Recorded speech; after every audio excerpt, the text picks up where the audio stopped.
All right, everybody, welcome to today's interview. I'm very happy to have Brent Orsuga with us. Welcome, Brent. Thank you for having me. Awesome, man. Thanks for being here. So before we get into the fun stuff, Brent, tell us a little bit about yourself and your family, where you're at now and what you have going on, man. Yeah, so originally, like yourself, from the Bay Area, came out here back in '96 to go to ASU, graduated from Arizona State, and honestly been out in the Scottsdale area ever since. So 42, married, got two little girls, 6 and 3, which keep me quite busy. And as I always say, kind of my recruiting business is my third child, because God knows you got to put a lot of energy into that as well. Absolutely. Absolutely. Awesome. So you're a Sun Devil, huh? Very much so. Now, are you picking the Sun Devils over anybody else, or you have another team in college? Well, my wife went to U of A, so we kind of have that in-house rivalry. Ah, and then there you go. married into an Alabama family, so that's a whole different dynamic, as you can imagine. Absolutely. Absolutely. That's awesome. How old are your kids? 6 and 3, so two little girls. Awesome. Did you guys have a good Halloween last night? Yeah, very busy. It was about from 5:45 to 7, and then by 7:05 we hit the crash, but it was a good run. That's all you need. That's all you need. Awesome, man. Well, hey, I know a lot of people are really excited to hear about your journey in the recruiting industry. I mean, how'd you get started in here? Yeah, so going back, as soon as I graduated, like my first job out of college was with Enterprise Rent-A-Car. They were one of those companies that just kind of recruited heavily on campus, talking to a lot of ex-athletes. That was kind of their niche at the time. And so joined them. I mean, God knows, making what, $30,000 at 22 years old, thinking you're a baller. But what it did is they went through that management training program, right? So at a very young age, I was exposed to hiring, training, leading people. Had a very fast track through them as far as kind of getting promoted and having access to various things. So that worked out really well. So I always say my recruiting background, if you will, started, 19 years ago in essence. From there, actually got recruited to what I say, be a recruiter. There's a company here in town called, MRI Network. Okay. It's just part of the MRI Network, which a lot of people know. And their motto was always keep the best, place the rest. Right. So I went in there to meet, and they said they had some positions for me, but I think that they maybe saw something different. So at the time, this is my first exposure into true traditional, like third-party recruiting. And at that moment, it was in the construction industry. So this is back in, 04, 05, when it was just hot. It was booming, especially out here. So got into that, fast forward. Had a lot of success in that run, continued through a recruiting stage, then went a little bit more in-house, built a company from 0 to 168 people within 8 months. Go fast forward to 2009, I had partnered up with somebody, and this is how I got introduced to the freight industry. I didn't know what truckload was versus LTL, flatbed, all these terms that, some people may or may not know.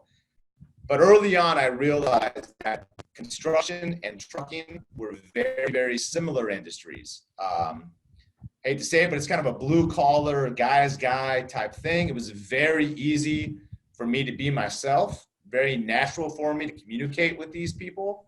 If you put me in healthcare or engineering, or that just might be not allow me to kind of be Brent, right? So from there, had a good run, placed a lot of people within this niche.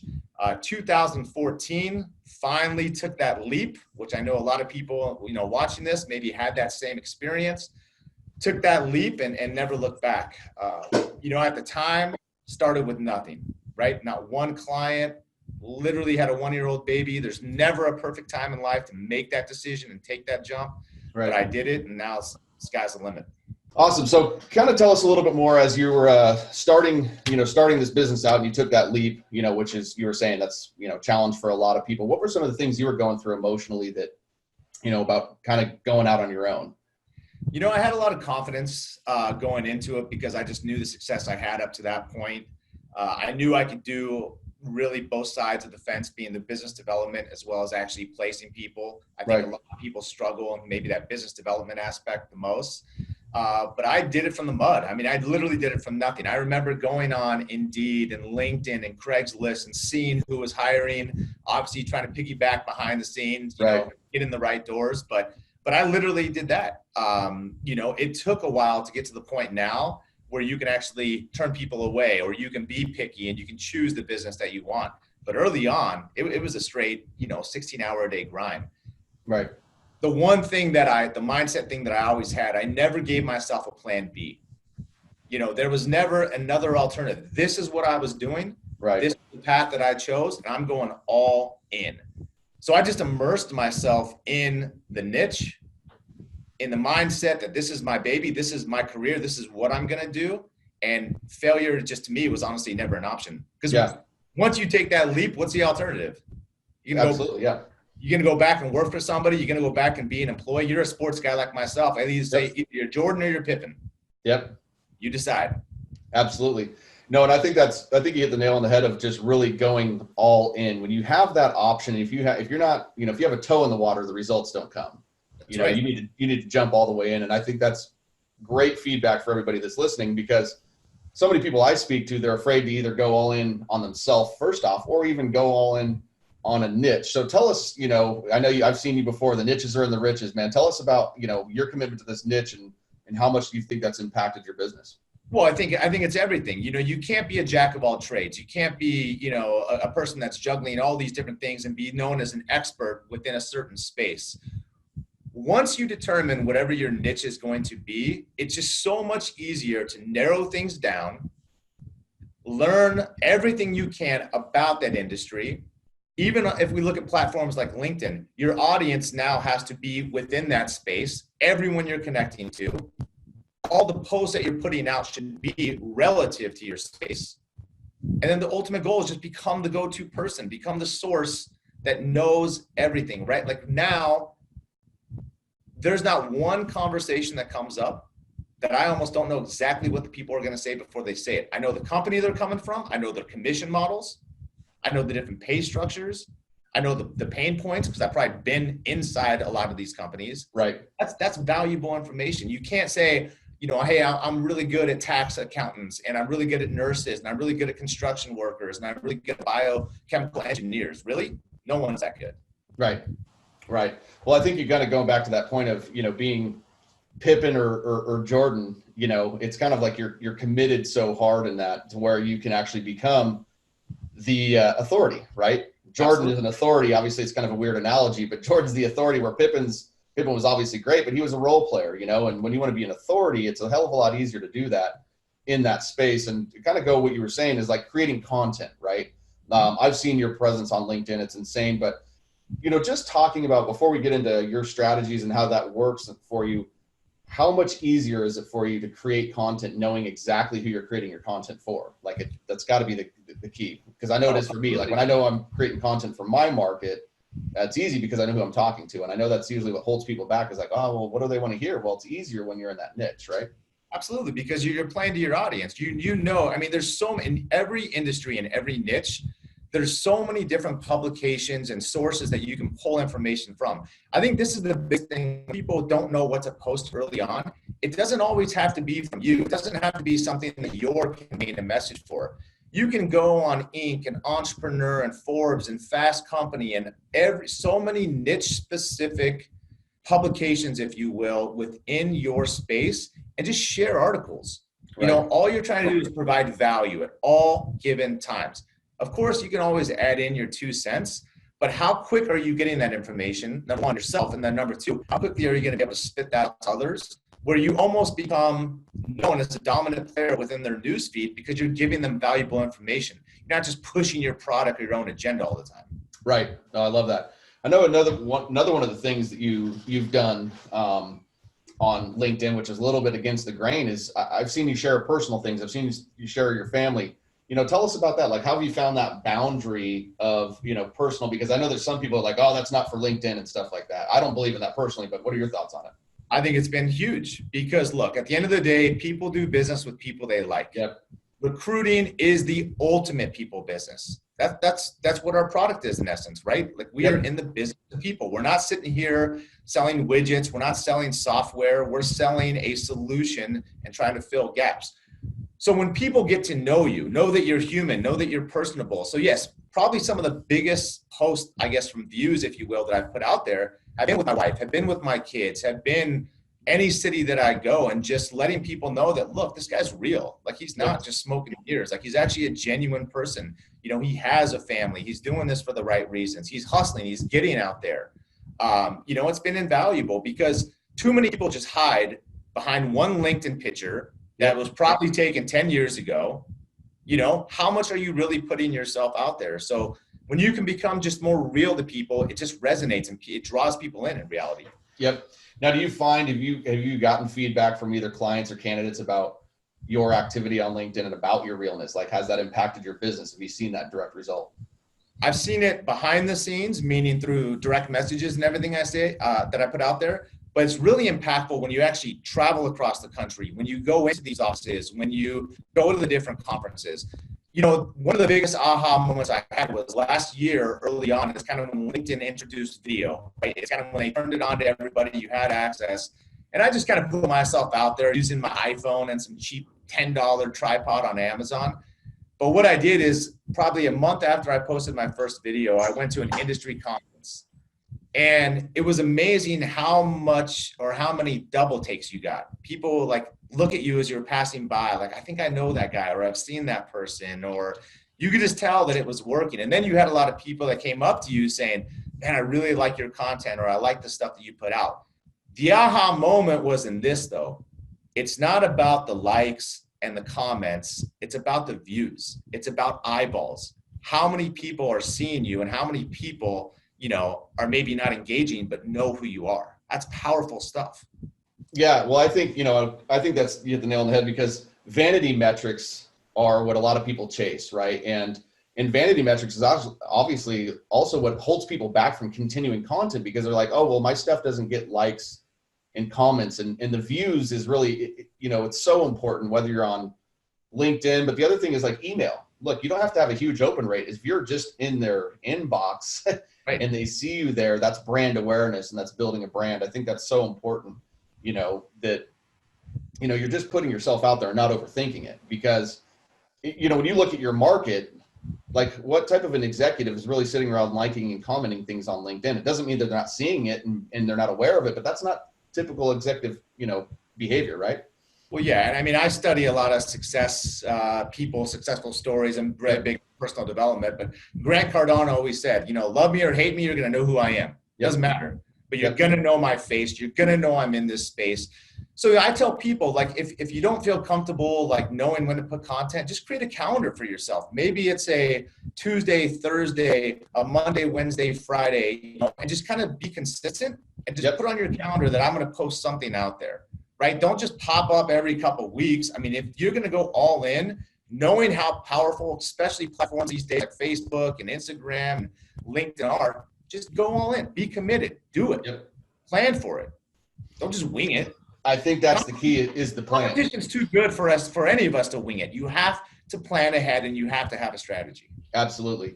Absolutely. And I think that's, when you look at a lot of, me working with folks like you, one of the biggest challenges, how do I carve out time in my day, when it's really a different mindset, right? You have to buy into the fact that I've got to do my business different, meaning that if you're coming from a place of kind of the traditional method of cold calling and networking events and things like that, you're trying to make the shift into creating content, and not just creating content, but creating content that's ultimately going to result in business, right?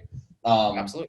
And, do you have any feedback on, like, how do you do that for yourself? Do you, can you share maybe something specific about how you carve out that time? Do you do it in the morning? What's your strategy about getting content done and making sure that you're consistent with it?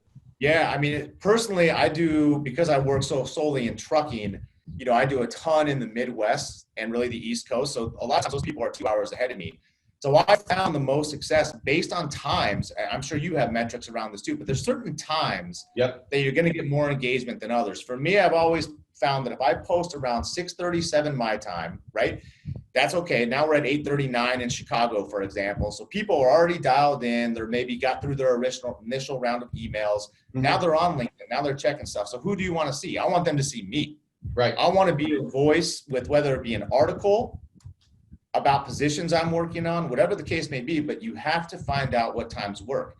After lunch is another good time, around 1, 2 o'clock. If you're posting at 4, 5, 6, 7, you're really going to piggyback into the next day. So you have to beta test some of this stuff as well. I've also found the weekends to be a really good time. I mean, we can go down the path of when I see in-mails getting a lot of responses, but even a post on a Saturday or Sunday, you'd be surprised how much engagement they work, because nowadays everybody has these apps on their phone. God knows everyone's on their phone 15 hours a day anyways. So it's like, are you getting in front of them, or are you just hitting the pause button, Monday through Friday only? Yep. That's awesome. How often do you post, or do you try to post on LinkedIn? It's pretty, I don't want to say heavy, but I mean, at least probably 4 to 5 times a week. But again, it's a combination of sharing information. Yep. As well as posts like myself. If this audience is for recruiters, when was the last time you went to inc.com? There's a search bar. You can type in words that are relevant to us. You can type in hiring, recruiting, talent. You can put words that are niche year specific, and it's going to rank them. A lot of people don't know this, by the newest articles that come out. Right. How much of this are you getting out to your audience? Yeah. Well, and I think that's the key is sometimes, what I tell my clients is like, hey, look for the easiest way you can start having a presence, right? Sharing articles is one. The other is just doing basic quotes. Go take a quote from somebody else, give them credit, or take a quote from somebody else, tweak it, make it your own. And, I do that every morning just so I can make sure I can stay relevant to my feed. And then it also kind of works on the brand and my approach, but that's, those little easy low hanging fruit ways are sometimes things I think people overlook, right? And I think that Gary, I think we've all seen the influx of Gary V over the past year, how much he's done on LinkedIn. And one of the things that he said too was, it's not all about you, right? It's not all about what you push out, You get back what you put out. Like life's a boomerang in general anyways. Are you engaging with your audience? Are you engaging with people in your niche? Are you liking their stuff? Are you commenting on their stuff? Yep. Because you have to remember how, let's just use LinkedIn again as the algorithm, how it really works, right? You post something, I comment on it. Whose audience does that now go to? It goes to your audience now too. Absolutely. So you can spread your own brand awareness through other people. Now, you don't want to be the creeper that's behind the scenes commenting on everyone's stuff. You still want to provide value. Right. I found for myself too, look, I'm a very positive individual. There's a lot of negative Nancy's out there. We all see it, right? We all see the people that go on LinkedIn and just chirp in with, bad stuff. What's the point of that? How are you making yourself look? Right. Congratulate people. When someone gets a new job, congratulations. I hope we cross paths down the road. Really happy for you. Success breeds success. Myself, I want everyone to win. Yep. Whether I'm placing them or not, whether it's my candidate company or not, because you never know how much of this stuff comes back around down the road. The easiest way, another way to get yourself out there, piggyback off of others. Yep. Now, I think that's a huge point, is some people I speak with that come in, they don't have big networks. They're just kind of starting to get into LinkedIn, and they're like, well, maybe I should post once my network gets a little bit bigger. And I'm like, no, that's not how it works. Right. I've got clients that have a network of just getting started, 1,200 people, which is really small, right, on LinkedIn, but are getting 4,000 to 5,000 views on their posts because it's, that's how the algorithm works. And that's I think that's probably one of the biggest advantages to LinkedIn over some of these other platforms now is that you can really get a lot of traction and not from your direct network. And LinkedIn actually, if you're doing a little research on it, provides you some good stats on your post if you actually, look into it. And is this, was this post coming from, or this traffic coming from my audience, from what audience and what position titles and stuff? If you really look into it, there's a lot of good data in there. Absolutely, without question. Yep. Now, I know one of the things that you mentioned when we were talking the other day, Brent, was that you've really found, and one of the things that you like, kind of going to the offline is showing up to your clients, places of work so that you can sell that properly to your candidate. Talk about how important it is for. It's been the absolute game changer, because I look at it like this. Look, recruiting, if you're going to tell somebody about a company that you've never even been to, you're basically telling someone how great a restaurant is that you've never eaten at. Right. How great a hotel is that you've never stayed at. Look, everyone can go on Yelp. Everyone can go online. I can go on a company's website and see what it's about. Where you get really, really dangerous is when you can actually walk inside these companies, right? Culture, for example.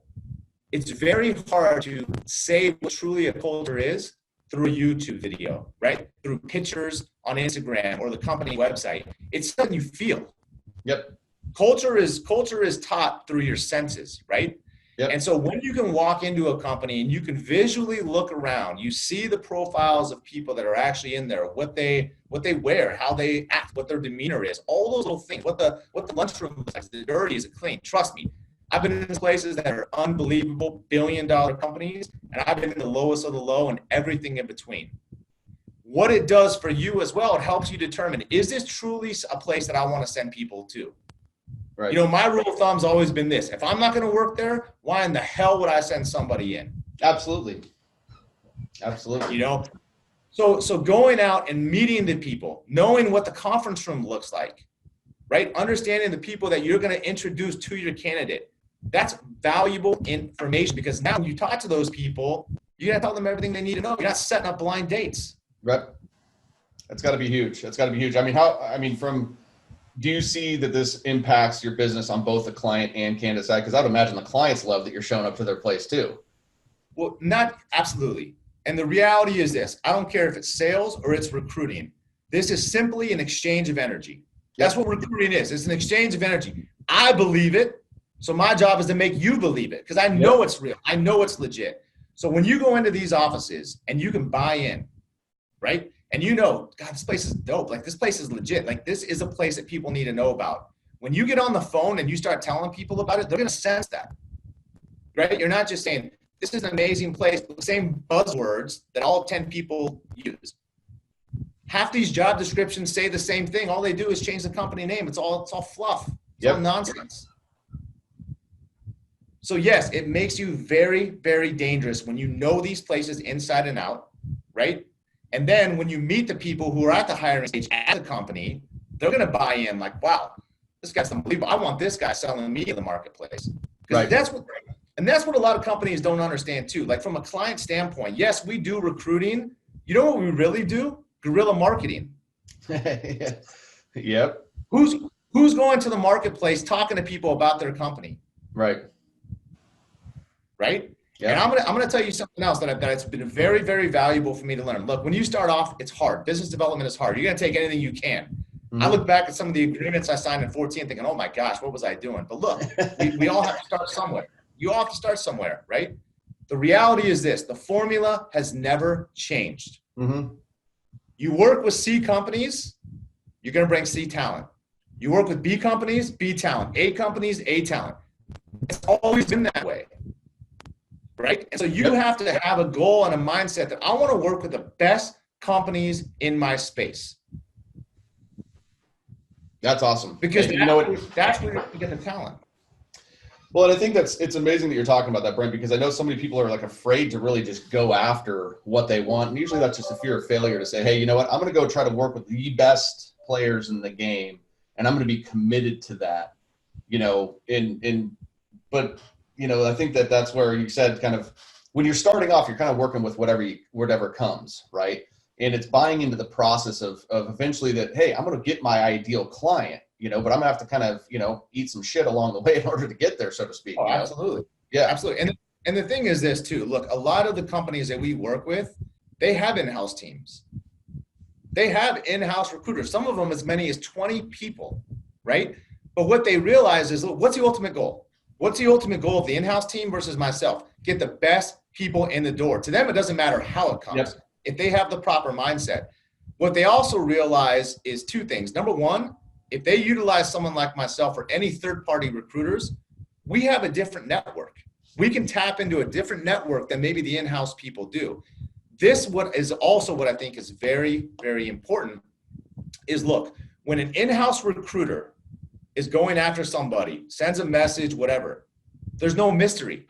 Yep. People on the other end already know who the company is. They can do their due diligence, and right away they can make a determination. Is this a place I want to talk to or not? You have to understand, as third-party recruiters, the power that we have. No one knows what the heck we're going to talk about. We hold the mystery card. Price is right. What's behind door 1, 2, and 3? That's awesome. I love that. That's awesome. How do you run your business? Are you the show? Are you the whole show? Do you have a support team? But I sure as heck started that way. Yep. I started this out of a bedroom, putting my head down and just going, right? Full desk, cradle to grave, A to Z, whatever you want to call it. That's a straight hustle. I did that for almost 2 years, and I realized, look, this is a great lifestyle business, but where do I want to take this thing? And there's no right or wrong answer to that, by the way. Yep, absolutely. Yeah, whatever works good for you. To each their own, absolutely. Now, I knew I never wanted to have a brick and mortar. I never wanted to have an office here in Phoenix with 10 people. By this point, I've managed so much that really wasn't my vision. Right. But what I wanted to do was kind of build a virtual remote team.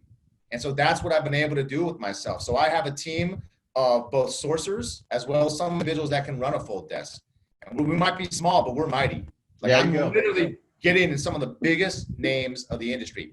I'll always say this too. I've always been a player coach. I love this stuff. This is something that, I know it sounds cheap, but people say, wow, this guy jumps out of bed or he loves what he does. Like, I live that life. Yep. I love this. You and I have talked about this. I said, this is as close to being a sports agent as I can be. Yep.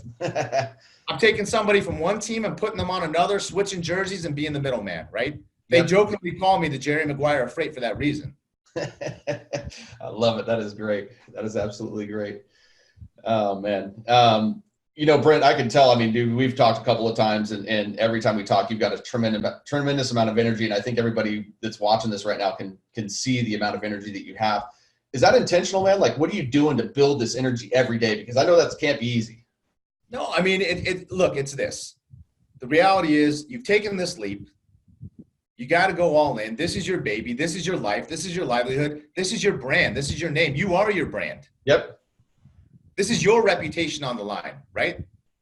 And the thing is this, you have to understand really what recruiting is. We are in one of the only businesses that is truly built on serving and helping other people.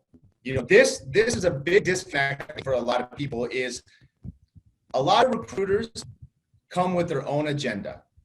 A lot of the lighter junior recruiters especially, right? Oh, I'm making a $50,000 base, so what's my goal? Well, I'm trying to make a $500 commission. I'm trying to make a $1,000 commission here. So all of a sudden, that individual is now trying to put people into a box for their own personal gain. Right. If you approach third-party recruiting properly, you have to understand we are way more of a consultant and a matchmaker. Yep. When I talk to somebody, one of the biggest questions I ask, it's not about what I have. What do you want? I flip it around. What do you want? And I talk in hypotheticals. I know you're in a great spot. I wouldn't have reached out to you otherwise. Right. If you were to hypothetically make a move, what would you look for? Yeah. And then you can step back, think, maybe still have your own mindset of what direction you want to go. But when you put yourself in a situation to have multiple options, again, that's where you become dangerous, because now you become more of an advisor to that person than just a freaking headhunter. Right. Well, it's the mindset around the approach, which you obviously have dialed in, and you can tell that your fuel for your fire just comes from you're passionate about what you're doing. You love what you do. And what does Zig Ziglar say? The more people you help get what they want, the more you're going to get want in your return. It's never about us. Right. This is a game where everybody wins. Companies are coming to you saying, please help me. I need something. You're going to a candidate saying, look, I don't help people go sideways. The last person I helped go backwards was my little 3-year-old last week off a stage she shouldn't have been climbing up. That's it. We don't help people go sideways. Right. So now all of a sudden you're filling a void for the company. You're helping candidates get in a door that God knows, who knows if they maybe would have gotten without you. And you just have to be the last piece of the equation. Everybody wins. Right. That's a powerful thing. It is. It's incredible when you're making an impact on people's lives like that and stuff. It's insane. You guys get, and it's fun for me. It's like when I get to help my clients impact more people's lives, that's kind of part of what my why is, right? Is I'm not in the game recruiting like you guys are, but I still get gratification when you guys are moving people around and placing people and changing people's lives. And I get to be an extension of that. I think it's, that's part of my passion is I like to help people. And that's, where I get my fuel from every day too. And if we sit here and talk about branding, 2 other things. Number 1, when was the last time you asked somebody that you placed for a recommendation? Yeah. I mean, this is literally, our profiles are the Yelp of recruiting right now.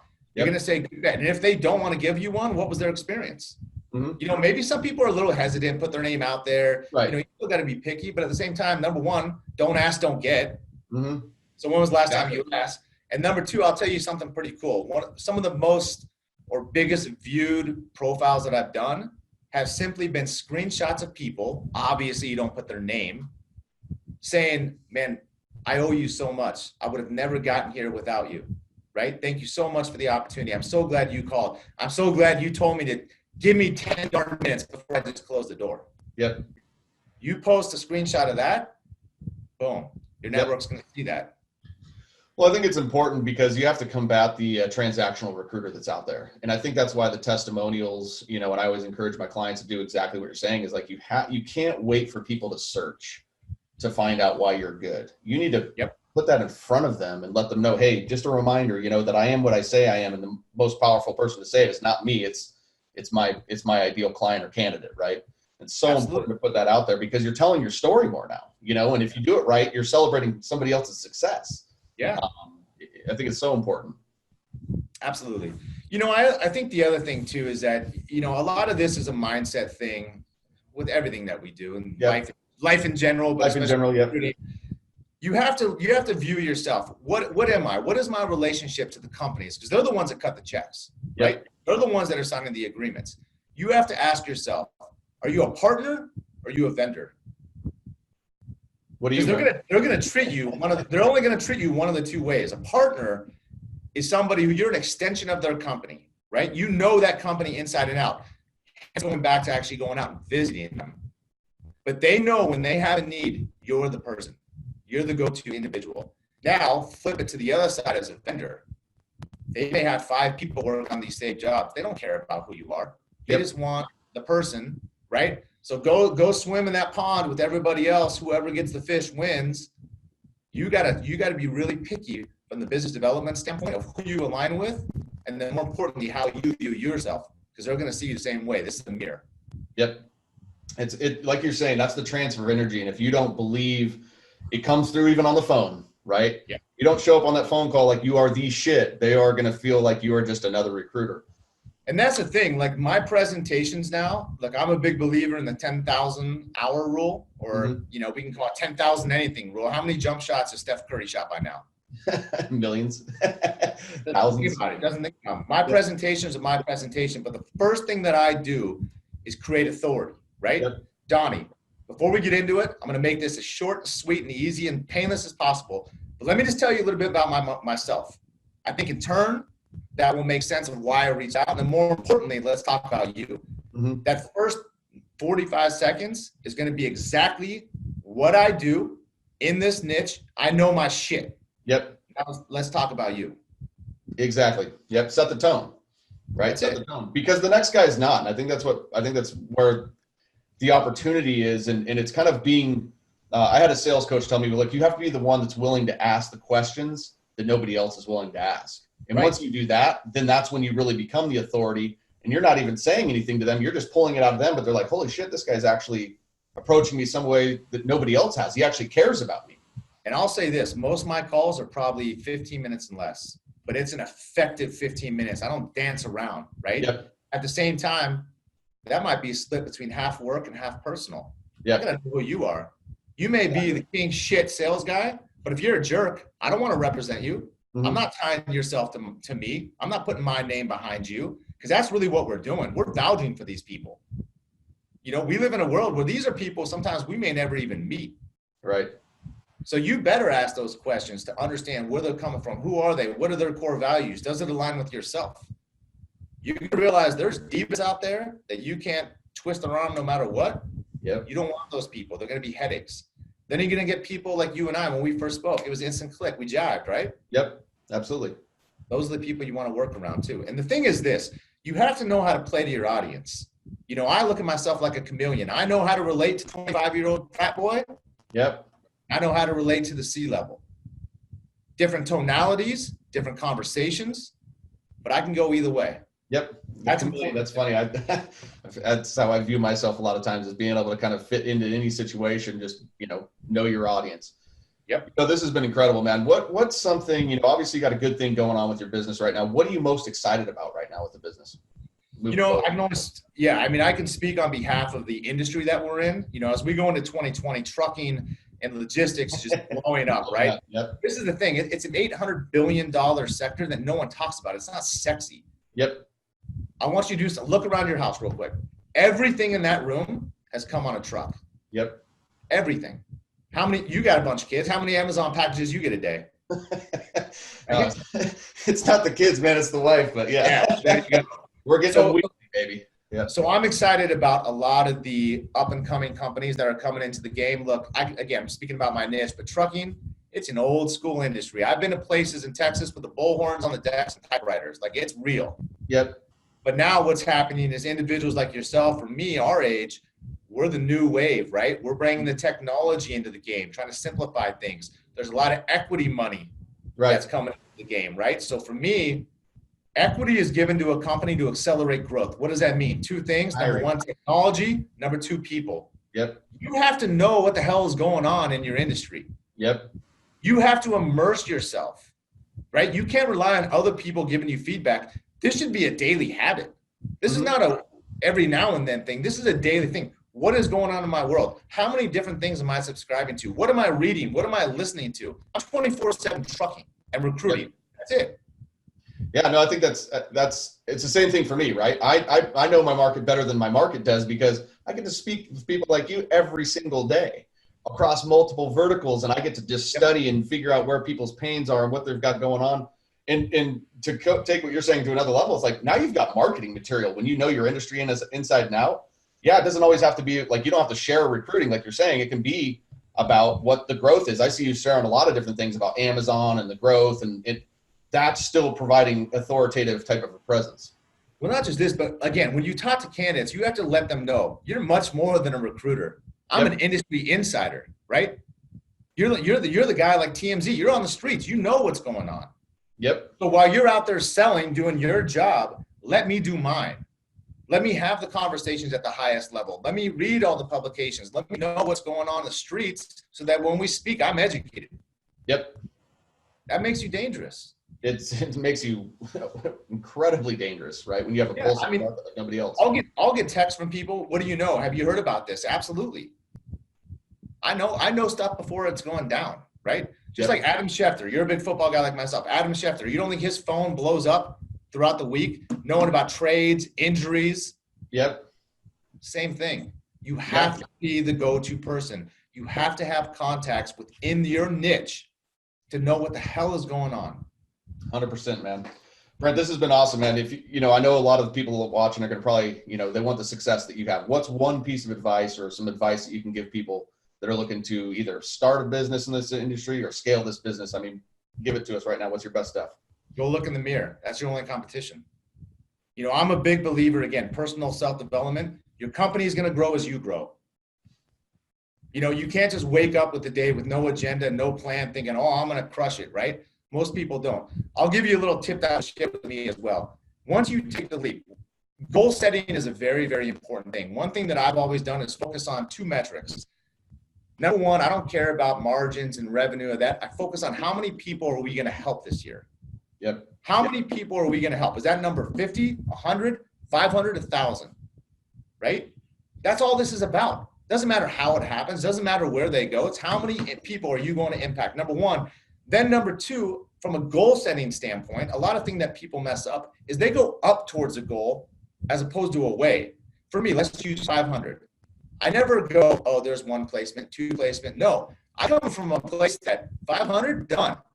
I've already done that. It's already done. Now I'm just working backwards. I go 499, 498, 497. I work backwards. Right. It's a whole different, it doesn't look as challenging when you're going down as opposed to going up. It's like a mountain. I love that. And it's funny that you say that, the goals, because one of the things I do is every day is I have, I want to help X amount of people in my industry increase their revenue, right? Mm-hmm. That's, I journal every morning, set intention about my goal every single day. I love that reverse approach though, counting from the top, top down. That makes a lot of sense. Well, and the reality is this, look, as recruiters in life and sales, whatever, there's only two things you can control: activity and attitude. That is it. Yep. We all deal with stuff. Don't think that I don't deal with the same counter offers and ghosting. Everyone deals. It's part of the game. Yep. You can't get emotional behind it. Number one. Number two, I tell everyone that works with me, the magic number, you have to have 10 people in process at any given time. I think early on, too many recruiters put all their eggs in one basket, all their energy, right? Oh my God, I need these 1 or 2 deals to pop. And then when it doesn't, what happens? Yeah, give up. Once things are in process, that's in process. What's next, right? You Yep. can't control this. Like there's got to be a 3 to 8 week window where that stuff's going to play its stuff out. So you always have to focus on what's next, business development as well as candidate. But 10 to me has always been the magic number. 10? Because things are going to go sideways, right? To me, our ratios are pretty high. That should lead to about 6 placements. Right. Some people early on, that might be 3. But what that does too, it lets you refine what you're doing. If your ratios are 20, 30%, why is that? Right. It's, you know, the way you think about it is just, you know, I wish I could just inject your mindset into a lot of people that I, you know, that I speak to, because it really is. I mean, the mindset of how you're going in, how you're approaching it, being committed to it is the difference. That is the game changer. Like you said, hey, look, you can't expect your company to grow unless you are growing. I think that's probably the best thing to hit on, man. Like, I love that, because there's a direct connection between, you know, your brand and your personal growth. And if you just think you're going to keep, you know, wake up and keep doing the same shit every day and then accelerate company growth, it doesn't work that way. Well, I'll tell you something else. Like when I did branch out on my own back in 14, one of the first things I did was change my tagline. A lot of people might connect with me after this. It's the top recruiter. Says who? I believed it. Yep. I put that out there. And once it's out there, who's going to take that from me? Exactly. Well, as I've been promoting your thing, I've been putting the top recruiter in trucking. I mean, if that's what you're going to call yourself, that's what I'm going to call you too. But I better back it up. I better back it up. Well, I better do my due diligence. I better be able to walk it and talk it. Yep. But I always believe that. I always believe I was the best, not just an average Joe, not just somebody trying to get within a space. But if I'm going to do this, I'll become the dominant player. Let's go. Exactly. I love it, man. Hey, how can everybody that's listening get in touch with you, Brent? Yeah, so the easiest thing, obviously on LinkedIn's the most easy, Brent Orsuga, ORSUGA. You'll see the tagline, top recruiter. I post a lot of content out there, not just for my industry, but I think just hiring and recruiting and retention in general. So that's the easiest way to do me. I did set up an Instagram page, which actually works pretty well for me at Pinnacle Growth Advisors as well. Yep. What that does, again, just gives people a day in the life. You know, show people what you're doing. Show people that you're out there hustling and grinding and doing all these things. But again, become real. You're a human. Show that. I love it, man. I love it. Thank you so much for your time, man. Tons of value. You brought it today. Love the energy. Love everything. And again, thanks for being here with us, man. Of course, man. I appreciate it. I look forward to connecting with all your people. Again, I do appreciate it. Awesome. Thanks. All right. Thanks, buddy.